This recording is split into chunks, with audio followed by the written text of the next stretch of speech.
Rezam as tradições do mundo espiritual que, na direção de todos os fenômenos do nosso sistema, existe uma comunidade de espíritos puros e eleitos do Senhor, em cujas mãos se conservam as rédeas diretoras da vida de todas as coletividades planetárias. Esta comunidade de seres angélicos e perfeitos, da qual Jesus é um dos membros divinos, ao que nos foi dado saber, apenas já se reuniu nas proximidades da Terra para a solução de problemas decisivos da organização e da direção de nosso planeta por 2 vezes no curso dos milênios conhecidos.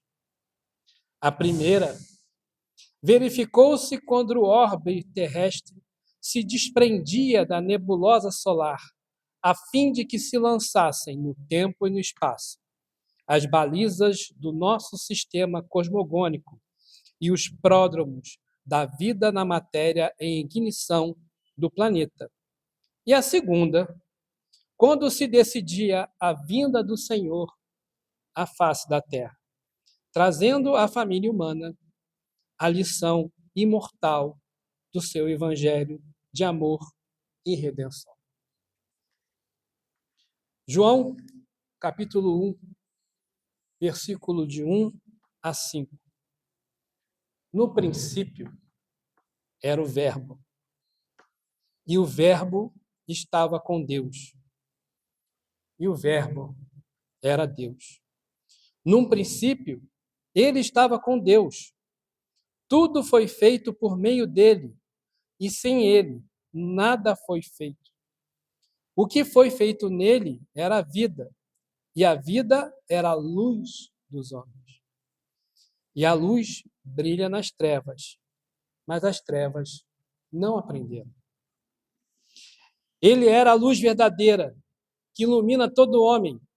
Ele vinha ao mundo, ele estava no mundo, e o mundo foi feito por meio dele. Mas o mundo não o reconheceu. Revista Espírita, fevereiro de 1968.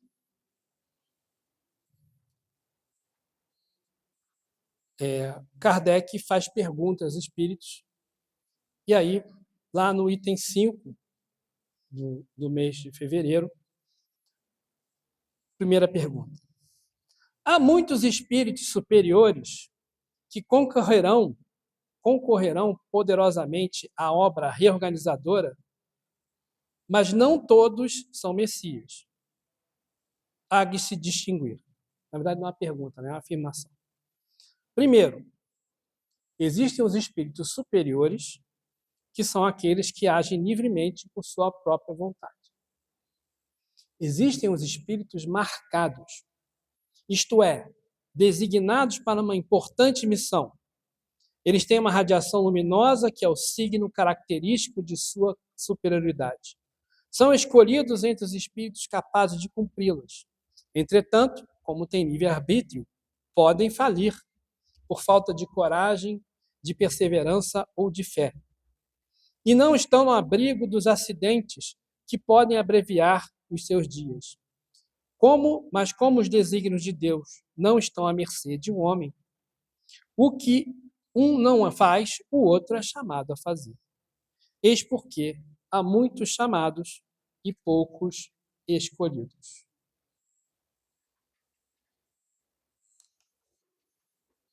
Feliz aquele que realiza sua missão segundo as vistas de Deus, sem desfalecimentos. Em terceiro, existem os Messias, os Cristos, seres superiores que chegaram ao mais alto degrau da hierarquia celeste, depois de haverem atingido uma perfeição que os tornam infalíveis daí por diante e acima das fraquezas humanas, mesmo na encarnação. Admitidos no nos conselhos do Altíssimo, eles recebem diretamente a sua palavra, que são encarregados de transmitir e fazer cumprir, verdadeiros representantes da divindade.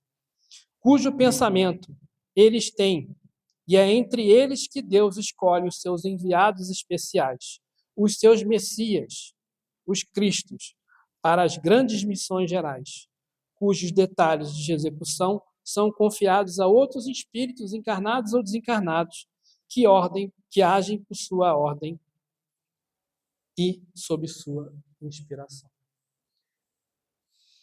Aquele primeiro texto que eu li de abertura foi do A Caminho da Luz. Não é bem na introdução, do capítulo 1, da chama Gênesis Planetária. Jesus era um desses espíritos crísticos, dessa comunidade de seres angelicais que organizam, a formação da Terra. Segundo Kardec, aqui, esses espíritos, os Messias, são espíritos que têm conhecimento direto do que Deus quer. São os espíritos encarregados de fazer o que Deus quer. Por isso que João fala, no princípio era o Verbo, e o Verbo estava com Deus. Por que o João fala isso também? Porque lá no princípio, o que é o princípio? É a Gênese, né? Se eu for lá na Gênese, lá no capítulo 1 da Gênese, na primeira linha, a primeira linha, eu vou abrir aqui, vamos ver se eu consigo chegar lá sem fazer muita bagunça. No princípio, Deus criou o céu e a terra, totalidade do universo. Ora, a terra estava vazia e vaga, as trevas cobriam o abismo, e um sopro de Deus agitava a superfície das águas. E Deus disse: haja luz. É um verbo. Faça-se a luz. E a luz, e houve luz. E aí, dia e noite, primeiro dia. Deus disse: haja um firmamento no meio das águas e que ele separe as águas das águas.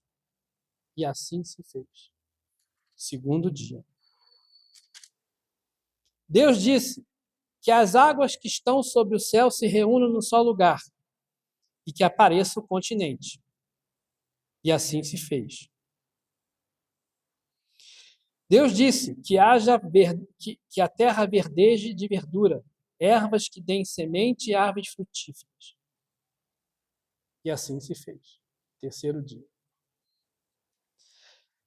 Deus disse que haja luzeiros no firmamento do céu para separar o dia da noite, que eles sirvam de sinais, tanto para as festas quanto para os dias. E assim se fez. Deus disse: fervilhem as águas de um fervilhar de seres vivos, e que as aves voem acima do céu, sobre o firmamento do céu. E assim se fez. Quinto dia. Deus disse que a terra produza seres vivos segundo a sua espécie, animais domésticos, répteis, répteis e feras segundo a sua espécie. E assim se fez. E aí ele diz: façamos o homem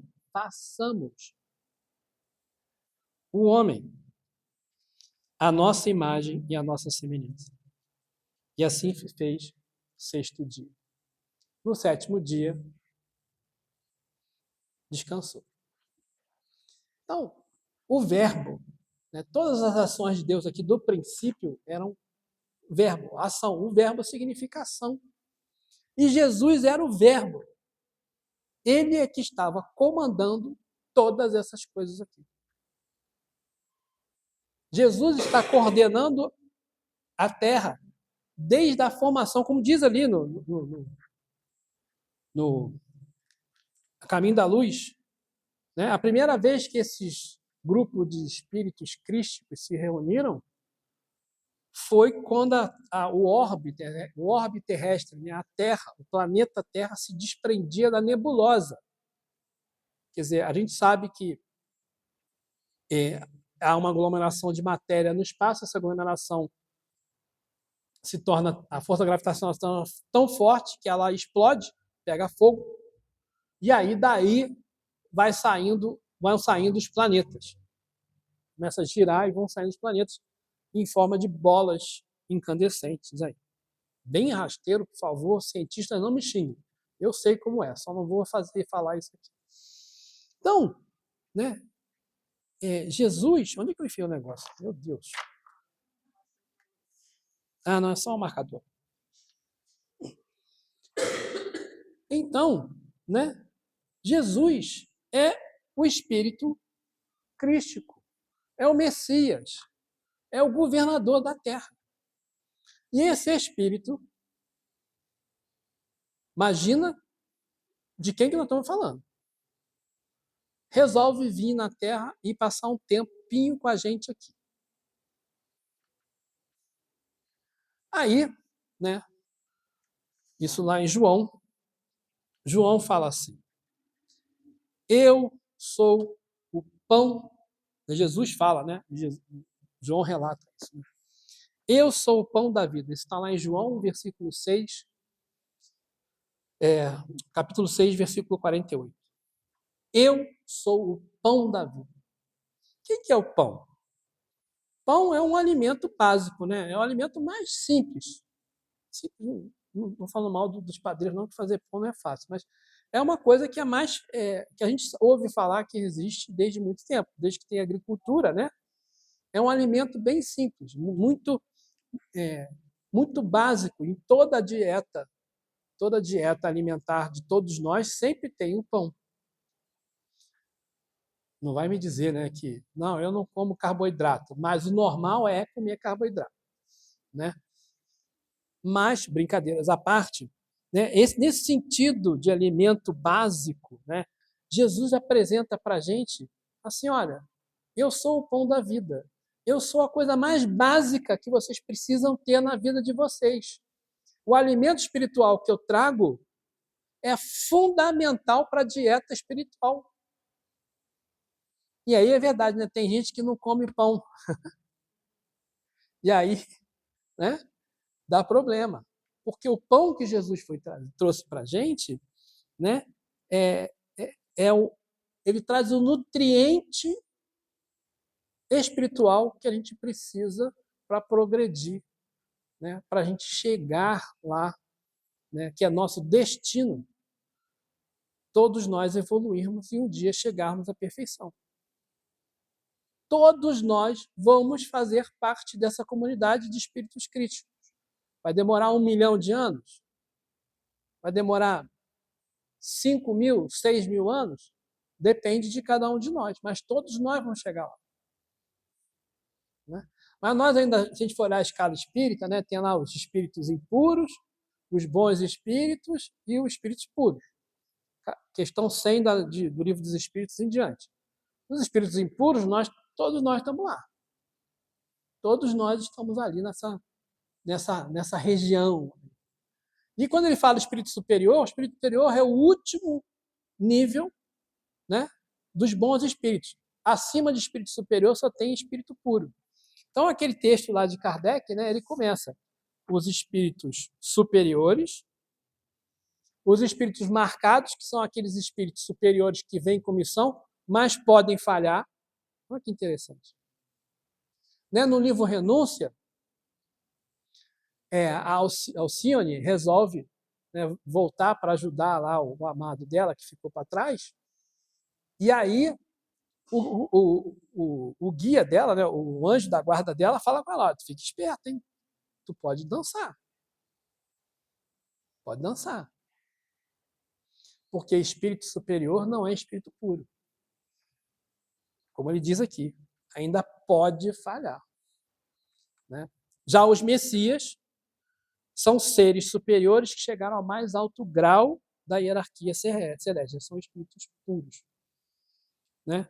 São infalíveis, porque já atingiram a perfeição, que é o destino de todos nós. Todos nós temos esse objetivo de chegar lá.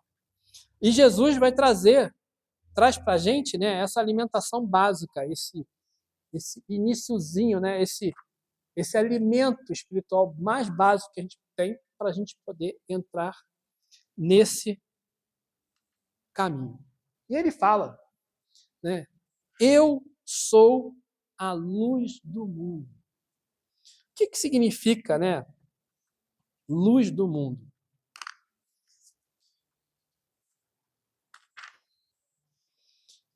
Eu sou a luz do mundo, quem me segue não andará em trevas, mas terá a luz da vida. Jesus, com os seus ensinamentos, ele é um iluminador de consciências. A gente não fala assim, a pessoa está num lugar escuro, está com pensamentos escuros, não é uma expressão comum a gente falar isso, né? Por quê? Você quando está num lugar escuro, significa que você está com medo, encolhido, num canto, né? Está depressivo. E aí você precisa ver a luz, alguém precisa, ou você precisa sair para ver a luz. Né? As pessoas que sofrem de depressão, frequentemente vão para esse lugar. Né? E elas precisam de ajuda para sair desse lugar escuro. E aí, para poder ver a luz. Né? E a gente sabe que não é só com a religião, não é só com a conversa, não. Precisa de remédio. Faz parte. Porque, para quem não sabe, providência divina também é remédio. Medicina também faz parte da providência divina. Então a gente precisa usar, a gente precisa e pode usar tudo que está no nosso caminho, na nossa mão, para a gente conseguir chegar, né, no caminho certo, vamos falar assim. Então, deixa eu ver se eu tenho mais alguma coisa aqui que eu esqueci de falar. Não. Jesus, como é governador da terra, ele tem autoridade plena para dizer para a gente como que a gente deve se comportar, né? Tudo que Jesus fala não pode ser considerado piegas, não pode ser considerado básico, não pode ser considerado simples. Porque quem está falando é o Verbo. Né? Quem está falando é um espírito puro. Aí Jesus vai e fala assim: eu sou a porta. Se alguém entrar por mim, salvar-se-á. E entrará e sairá. Entrará e sairá. E achará pastagens. Olha só que coisa interessante. O que é uma porta, né? Porta é uma passagem situada entre dois ambientes. Né? Nós temos aqui a nossa porta. Quando a gente entra, a gente sobe, como sobe por aquela escada ali, geralmente, né? Sobe por ali, está no caminho da escada, no corredor, a gente entra no salão. No final da reunião, nós vamos sair do salão, passar pelaquela outra porta ali e vamos descer lá para a cantina. Jesus é a porta que entra e sai. Vamos pensar assim. Eu estou no plano espiritual. Aí eu tenho que encarnar. Aí eu estou subindo a escada ali, estou no corredor. Eu estou lá embaixo, eu não quero ir. Não quero. Tem que subir escada, é difícil.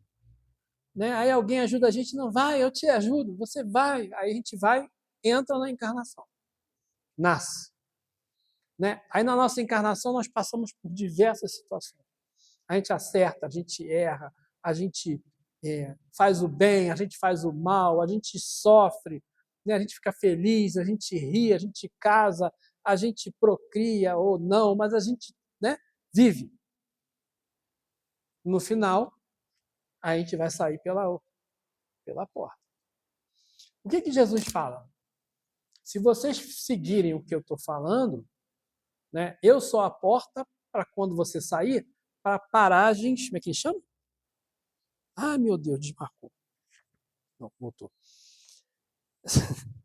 Para página, você entrará e sairá e achará pastagem. Porque, imagina morando no deserto. Quem mora no deserto? Não é fácil achar um pasto verdinho, né? Eu imagino. Eu nunca fui lá. Mas eu faço fé que algo... Porque toda vez que filma alguma coisa de lá, né? Filme, The Chosen, é tudo muito árido, né? Muito árido. Então, tipo a caatinga, né? Aqui no Nordeste brasileiro, é um negócio muito árido. Então você vê um negócio tudo verdinho, a pastagem é para um povo de agricultores, pastores, né? Aí ele fala assim: eu sou o bom pastor, né? Quem que é esse bom pastor? Ele está falando que quem seguir o bom pastor, né? Tem um texto que está na Divina Epopeia do Bittencourt Sampaio. Bittencourt Sampaio, ele faz um estudo do Evangelho segundo João. Ele transforma o texto do Evangelho segundo João em versos, como se fosse uma poesia. E ele comenta isso.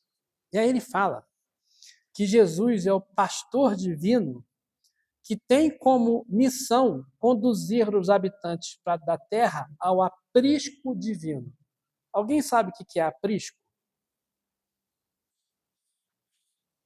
Pô, Carla, tu não sabe? Coisado, né? É igual eu sou engenheiro, né? Sou engenheiro e tudo que é contas acho que eu sei fazer. Eu não sei fazer nada de cabeça. Eu sempre usei calculadora.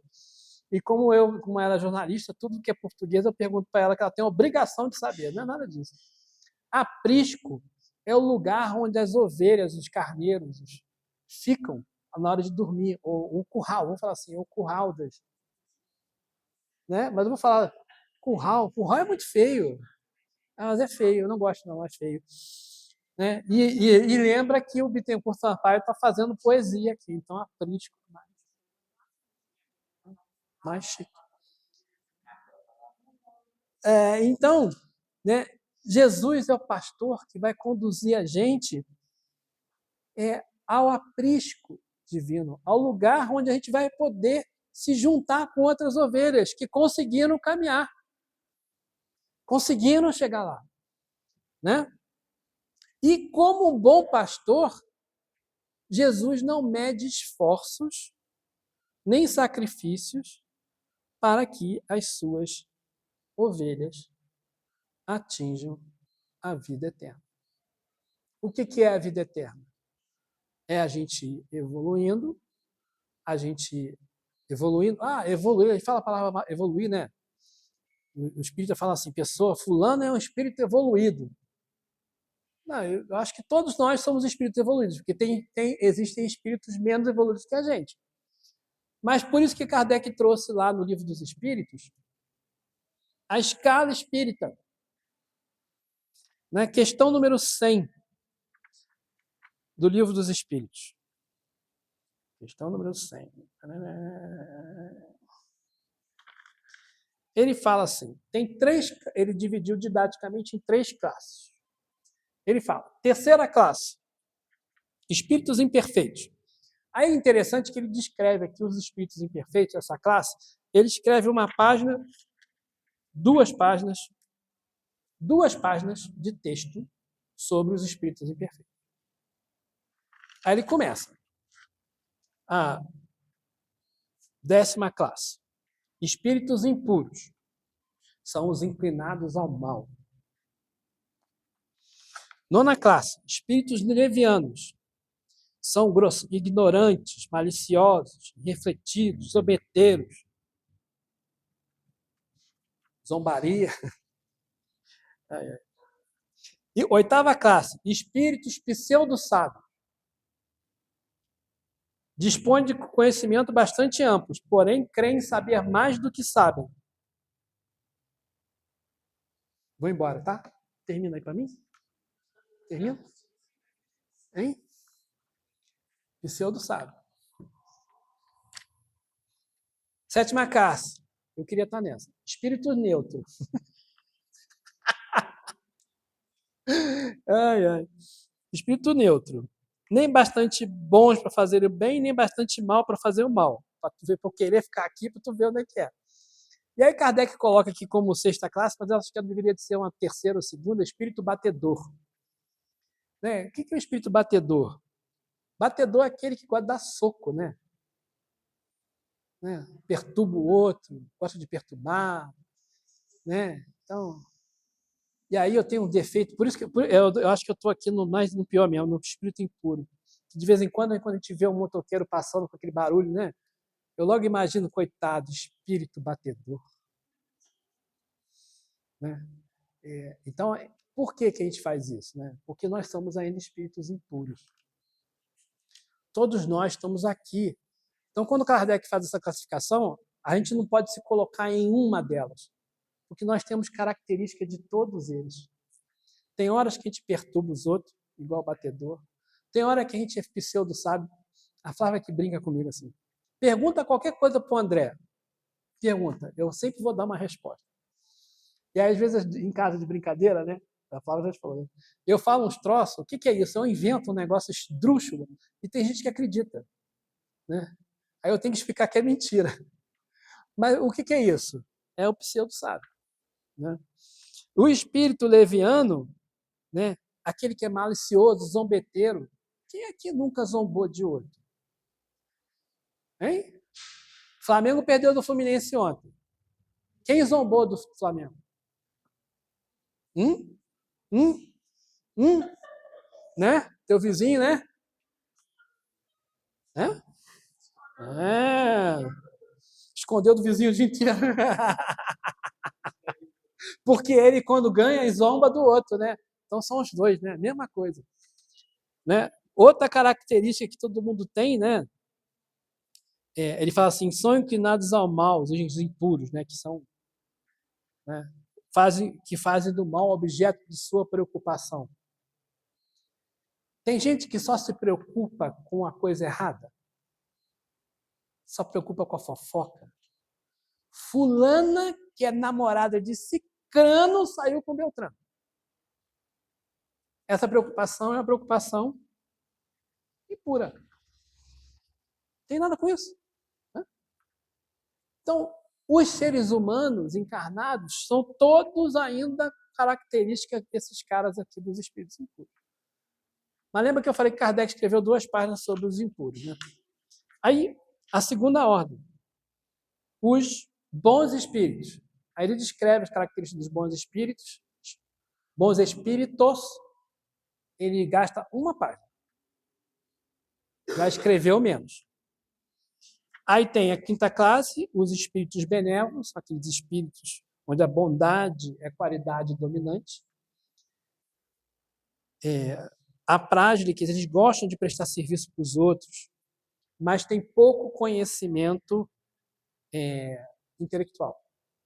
Conhecimento intelectual não, de tecnologia, vamos falar assim. Pouco conhecimento tecnológico. As pessoas são muito boas. Vocês conhecem pessoas assim, né? Geralmente a gente se associa a uma vovó, fulana, tal bonzinha, né? Não fazia mal para ninguém. Então, espíritos bons, espíritos benévolos. Espíritos sábios são aqueles que têm muito conhecimento tecnológico, né? Mas não se importam muito com as consequências morais daquilo. Tem os espíritos de sabedoria, que têm conhecimentos morais de alta ordem, alto conhecimento moral, mas não tem muito conhecimento de tecnologia. E tem os espíritos superiores, que têm bondade lá em cima, conhecimento moral lá em cima, conhecimento intelectual lá em cima. Espírito superior. Na primeira classe, né, os espíritos puros, Kardec escreve uma frase. Nenhuma influência da matéria. Superioridade intelectual e moral absoluta com relação aos espíritos das outras ordens. E aí ele vai falar dos espíritos puros.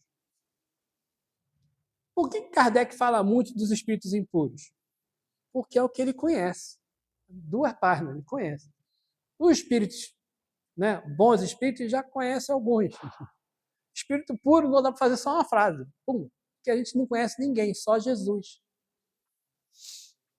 Né? Jesus é um espírito puro. E aí, né, ele fala Por isso que ele fala essas coisas. Eu sou. Eu sou. Preciso de mais cola aqui. Depois do bom pastor, ele fala assim: eu sou a ressurreição. Ainda que você morra, viverá. O espírita não precisa explicar mais nada, né? Reencarnação. Ainda que você morra, vai viver. Jesus está falando da reencarnação. Está mostrando para a gente que existe reencarnação. É interessante que a gente não conhece, não entenda isso desde aquela época, né? Mas Jesus falou várias situações.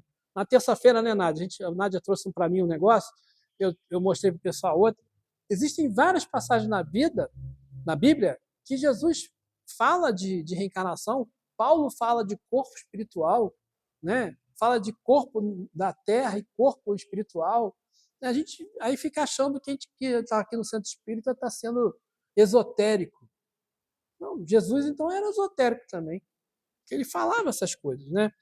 Então, né, quando ele fala eu sou a ressurreição, ele está falando o seguinte, que a gente pode nascer de novo do conhecimento, do mesmo jeito que a gente nasce de novo na vida. Nascer de novo moralmente. Toda vez que eu errar, eu posso pedir desculpas. Eu posso recomeçar. E Jesus aceita que a gente recomece. Ele perdoa. Jesus está falando de ressurreição, ele está falando de perdão. Quando a mulher, né, a mulher adúltera, é trazida para frente dele, você lembra dessa passagem, né? O pessoal queria testar ele, porque, segundo a lei judaica, quem é pego em adultério é pena de morte e por apedrejamento. Mas a lei de Moisés fala que tanto o homem quanto a mulher que adulteraram são condenados à morte. A lei judaica fala isso. Aí trazem a mulher para ele. E é interessante, né? Porque só tem a mulher. Cadê o cara? Ela adulterou sozinha? Né? Não faz sentido. Não está na etimologia da palavra, né? Bom, tudo bem. Trouxeram para testar ele. Por quê? Ele pregava o perdão. Então, se ele mandasse, mas ele pegava que ele ia seguir a lei. Se ele falasse que tinha que apedrejar ela, ele ia contrariar o que ele falava. Se ele perdoasse, ele ia ir contra a lei.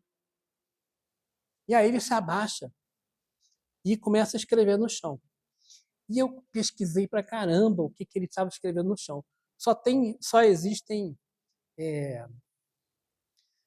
suposições, né? Então tem uns escritos antigos da igreja copta grega, né? Da igreja católica grega, da igreja copta grega, que eles dizem que Jesus escreveu ali no chão os pecados de cada um dos que estavam assistindo. E o pessoal que levou, né? Todos eles tinham pessoas normais, né? E aí ele escreveu os pecados, né? As faltas. Pecado é uma palavra católica, mas para nossa explanação aqui serve.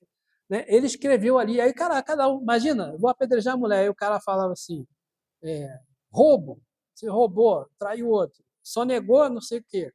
Tudo de acordo com a lei judaica lá. E a pessoa, cada um que via um pecado seu, ia se mandando. Ele escrevendo, aí ele termina e pergunta, ué, sobrou ninguém não? E ele fala para a mulher, ninguém te condenou? Não.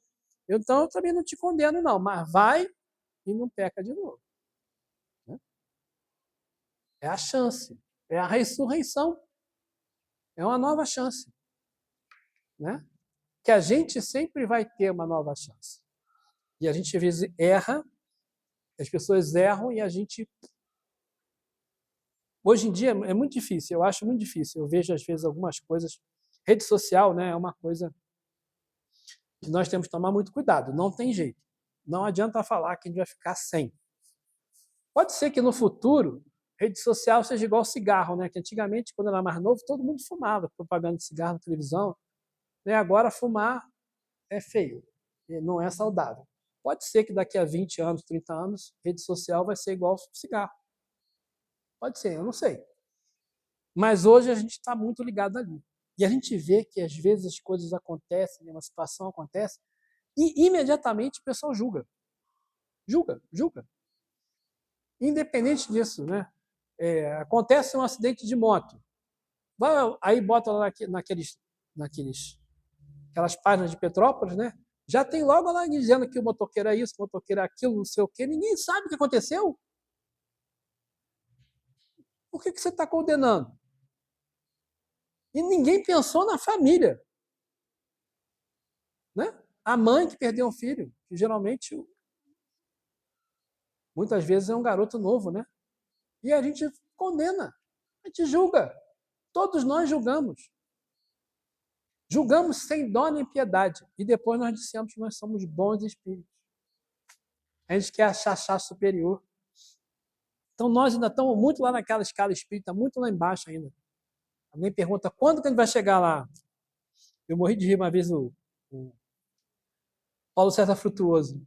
Ele fala, né? Não, eu vou ser Cristo, daqui a uns 2 milhões de anos. Mas eu vou. Porque é por aí mesmo. Não falta tanto. A gente olha a distância que tem, né? Da gente para Jesus. Olha só o que falta. Aí ele fala, né? Eu sou o caminho, verdade e vida. Todos nós estamos nesse caminho há muito tempo. Nós, habitantes da Terra. E no princípio, né? No início, era um caminho assim. Um caminho, uma estrada de terra. Aí vem Moisés. A gente andava pela terra e não tinha muito abalizamento. Não dava a saber direito o que era para fazer ali na frente, se era para virar à direita, virar à esquerda, se existiam algumas coisas. Aí vem Moisés e colocou 10 sinais na rua. Né? Finge que cada placa dessa aí é um mandamento. Amar a Deus sobre todas as coisas, não tomar o seu nome em vão, guardar o sábado, honrar pai e mãe, não matar, não cometer adultério, não roubar, não levantar falso testemunho, não cobiçar a casa do vizinho, né, o terreno, nem o boi, não cobiçar a mulher, nem o marido da outra, do vizinho, do próximo, nem o servo, nem o. Né, ele usa. Moisés trouxe isso para a gente. Né? Só que a gente, com o tempo, né, mesmo com essas regras aí, a gente foi distorcendo um pouquinho. Né? Era não matar. É engraçado, né? Mandamento é não matar. Mas se matar, acontece aquilo outro. Não adulterar. Se adulterar, a mulher é adúltera, né? Faz aquilo. Porque a gente tinha as leis e a gente não seguia aquelas leis. Como a gente não segue a lei, precisa de um código penal para toda vez que a gente infringir a lei. Então, e a gente vai andando assim, infringindo a lei. Né? Aí interessante que vem Jesus e coloca umas lâmpadas na estrada que iluminam ali os sinais, né? Os avisos. Né? E ele fala assim, amar a Deus sobre todas as coisas e ao próximo como a si mesmo. É nisso que se resume os profetas, a lei e os profetas. Por que ele fala isso? Quando você olha os 10 mandamentos, não terá outros deuses diante de mim, amar a Deus. Não tomará o nome de Deus em vão, amar a Deus. Guardar o sábado para celebrar a Deus, amar a Deus. Honrar pai e mãe, amar a Deus. Porque pai e mãe aí não significa só o pai e mãe da terra. Aí agora ele está falando, não matarás, amor ao próximo. Não cometerás adultério, amor ao próximo. Não vai roubar ele, amor ao próximo. Não vai levantar falso testemunho, amor ao próximo. Não vai cobiçar a casa dele, o terreno dele, o boi dele, amor ao próximo. não vai cobiçar a mulher dele, o marido dela, né? Amor ao próximo. Isso se resume à lei e os profetas. Mas a gente, né, é interessante, Jesus trouxe esse troço todo e a gente pegou, a gente, estou falando seres humanos, e eu com certeza nós, porque nós vemos de outras encarnações, a gente pegou o que Jesus falava e a gente distorceu. De novo. Distorceu. E nós tivemos cruzadas, nós tivemos inquisição, nós tivemos caças às bruxas, nós tivemos guerras por causa de religião. Distorcemos tudo. Tudo. Né? Então, aquela luz ali, aquela lâmpada ali, acabou a lâmpada e a prefeitura da estrada não trocou a lâmpada. E ficou tudo escuro de novo. E aí Jesus tinha falado, vou mandar para vocês um tal de Consolador, que é o Espírito da Verdade, vai explicar tudo o que ficou oculto, tudo o que ficou escondido, né? Tudo que ficou nublado, né? Aí vem Jesus, o Espírito da Verdade, né? Que representa Jesus, ou que foi Jesus, né? No Evangelho segundo o Espiritismo tem uma mensagem que ela é repetida do Livro dos Médiuns. O Livro dos Médiuns foi publicado antes. No Livro dos Médiuns está escrito atribuído ao Espírito da Verdade. E no Evangelho segundo o Espiritismo está atribuído a Jesus. Vem trazer o Espiritismo que foi iluminar tudo. Deixar ficar claro de novo. Né? E aí a gente poderia, ficou mais fácil para a gente entender o que é a lei de Deus. Por isso que Jesus, né, é caminho, verdade e vida. Né? Jesus é o nosso protetor, nosso governador do orbe, e a moral dele é o único caminho. A gente pode chegar lá por outras religiões, mas a moral é a mesma. A gente não precisa ser cristão, mas aquela moral que está ali é o único caminho. Pode ser em qualquer religião, pode ser em nenhuma religião, mas se você seguir aqueles preceitos morais, você está no caminho. Entenderam o que eu estou falando? Quando fala aqui, Jesus fala que eu sou o caminho, ele não está falando que tem todo mundo, que quem não acreditar nele, que a exceção, né, não vale. Ele não está dizendo assim, que quem não seguir o que ele está falando, que não seguir ele, não está no caminho. Os ensinamentos de Jesus, esse é o caminho. Lembra que eu li lá no início, na Revista Espírita, dos espíritos marcados, dos espíritos superiores, dos Cristos? Os espíritos marcados são espíritos que vêm com missão dada por Jesus. E eles vêm para cá e vêm propagar, né, a moral de Jesus. E vêm em outras paragens. Buda, Krishna, Confúcio, sei lá, eles vêm. Lao Tse, né, que chama, confundam Lao Tse. Eles vêm. E eles vêm trazer, né, esses espíritos marcados.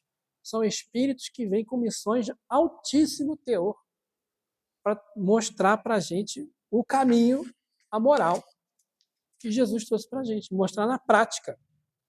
Né? E a verdade que Jesus trazia, né, é o conhecimento de todo o princípio de ordem física e ordem moral, e intelectual e espiritual. Né? A verdade, ela não é somente a verdade. A gente fala assim, verdade, a gente pensa logo em filosofia, né? Mas a ciência é verdade também, sabia? Por isso que Kardec falava que se por acaso a ciência provar que o espiritismo está errado em algum ponto, o espiritismo vai se adequar, porque a ciência é verdade. A ciência prova coisas que não tem jeito. Então, a ciência também traz a verdade. Então, Jesus está falando que a gente tem que seguir o ensinamento moral dele e que a gente tem que buscar a verdade de tudo. Não só a moral intelectual, a verdade moral, a verdade filosófica. A verdade dos fatos, por exemplo. E ele fala, eu sou o caminho, a verdade e a vida. O que ele fala de vida? Jesus não é um modelo e guia? Como modelo, o que ele veio falar, mostrar para a gente? Dá para viver na Terra, viver e morrer na Terra assim. Ele ficou 3 anos, que foram documentados, vamos falar assim, 3 anos da vida dele documentados, mostrando o que dá para fazer. E ele falava para os discípulos, vocês podem fazer tudo o que eu faço e muito mais. Não fazem porque homens de pouca fé, lembra quando ele manda os discípulos para poder curar lá nas cidades? Os discípulos mandam sair de 2 em 2 para curar. Aí Jesus fica sentado esperando. Aí eles vão, passar lá um mês, alguma coisa parecida. Quando volta, pô, Jesus, por que a gente não conseguia curar? Porque vocês não têm fé. Então, Jesus mostrou como viver e como morrer. Morrer sem negar as suas convicções. Morrer, sofrer sem reclamar. Mas na cruz ele fala, Deus, por que me abandonaste? Ele não está falando de reclamando, não. Ele está citando um salmo. Essa frase de Jesus é um salmo de Davi, que ele cita na cruz. Ele não está se reclamando disso. Ele está citando um salmo. Então, Jesus fala esse eu sou 7 vezes em João. Ele falou, eu sou o pão da vida, eu sou a luz da terra, sou a luz do mundo, desculpa, eu sou a porta, eu sou o bom pastor, eu sou a ressurreição, a vida, eu sou o caminho, a verdade e a vida. E aí, por último, ele fala, eu sou a verdadeira videira. A vinha. Mais na frente aqui em Mateus, lá em Mateus, tem uma história do dono da vinha, que eles são assassinados e tal. Eu não vou essa parábola, não. Mas a vinha, o que é a vinha do Senhor? A vinha do Senhor, lá do Antigo Testamento, representava no Antigo Testamento todo o povo de Israel. O povo de Israel são os descendentes de Jacó. Jacó recebeu o apelido de Israel, e aí todos os descendentes de Jacó são Israel. Tá? Abraão, Jacó, Isaac. Abraão, Isaac e Jacó. Não, Isaac e Jacó. Então os descendentes de Jacó são chamados de Israel. Jacó era chamado de Israel, então todos os descendentes de Jacó são Israel. E Jacó teve 12 filhos, as 12 tribos de Israel. E aí a vinha do Senhor era o povo de Israel. No Antigo Testamento todo se fala disso. E Jesus fala, eu sou a verdadeira videira. O que é a videira? Você tem a vinha, você tem várias videiras. E cada videira tem uma cepa. Dessa cepa saem lá alguns cachos de uva, certo?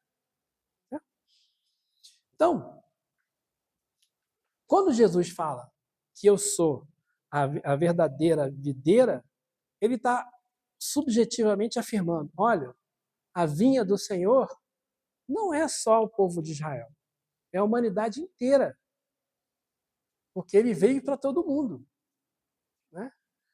E a videira, assim, aquela videira que ele está falando que ele é, que é uma das videiras, todo mundo que seguir ele vai ter o caminho que ele está sugerindo, é o modelo, ele é o guia.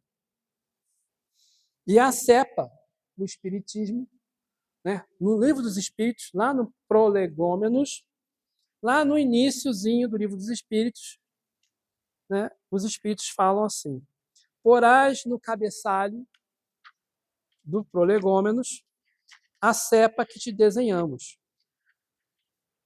que ela é o emblema. Deixa eu ver se eu pego aqui.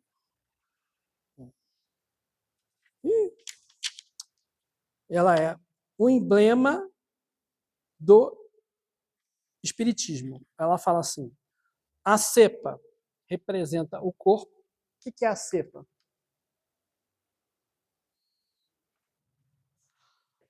O espírito é o licor, é o que está dentro da uva, e o bago é a alma, é o bago. A alma encarnada é o bago. Livro dos Espíritos, questão 88. 88 e 88A. Kardec pergunta assim: os espíritos têm a forma determinada, limitada e constante? Para vós, não. Para nós, sim. O espírito, se quiserdes, é uma chama, um clarão, uma centelha. Por isso que no curso de passe, não sei, eu mostrei lá a centelha, vocês não estavam lá. No pessoal do perispírito, eu mostrei a centelha lá. É por causa disso aqui. Aí ele pergunta: essa centelha tem cor? Tem a coloração que para vós vai do colorido escuro e opaco a uma cor brilhante, qual a do rubi, conforme o espírito é mais ou menos puro. Rubi, que cor que é? Vermelho. Vinho tinto, vermelho. A uva, vermelho. Por isso que Jesus está falando. É por isso que os espíritos falam no prolegômenos. Deixa eu ler o texto aqui do prolegômenos, eu vou achar esse troço aqui agora, nem que. Eu sei, mas é que eu passei do início, eu fui logo para o capítulo 1 e pulei. Ah, tá aqui. Porás no cabeçalho do livro a cepa que te desenhamos, porque é um emblema do trabalho do Criador.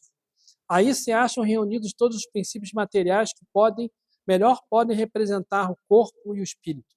O corpo é a cepa, e o espírito é o licor. A alma ou o espírito ligado à matéria é o bago.